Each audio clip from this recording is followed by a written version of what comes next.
নদীর জল খল খল হাস্যে স্ফীত হইয়া উঠিতে লাগিল। নদী তীরবর্তী আন্দোলিত বনশ্রেণীর মধ্যে অন্ধকার পূরীভূত হইয়া উঠিল। ভেগ ডাকিতে আরম্ভ করিল। ঝিল্লি ধ্বনি যেন করাত দিয়া অন্ধকারকে চিরিতে লাগিল।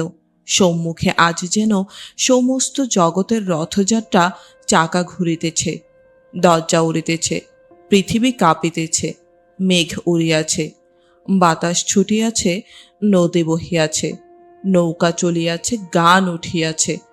দেখিতে দেখিতে গুরু গুরু শব্দে মেঘ ডাকিয়া উঠিল।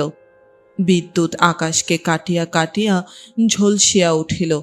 সুদূর অন্ধকার হইতে একটা মুষলধারাবর্ষী বৃষ্টির গন্ধ আসিতে লাগিল।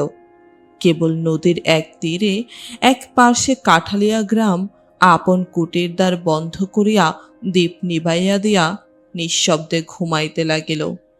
পরদিন তারাপদর মাতা ও ভ্রাতাগণ কাঠালিয়ায় আসিয়া অবতরণ করিলেন। পরদিন কলকাতা হইতে বিবিধ সামগ্রীপূর্ণ তিনখানা বড় নৌকা আসিয়া কাঠালিয়ার জমিদারি কাছারির ঘাটে লাগিল এবং পরদিন অতিপ্রাতে সোনামণি কাগজে কিঞ্চিত আমসত্ত্ব এবং পাতার ডোঙায় কিঞ্চিত আচার লইয়া ভয়ে ভয়ে তারাপদর পাঠ গৃহদ্বারে আসিয়া নিঃশব্দে দাঁড়াইল। কিন্তু পরদিন তারাপদকে দেখা গেল না।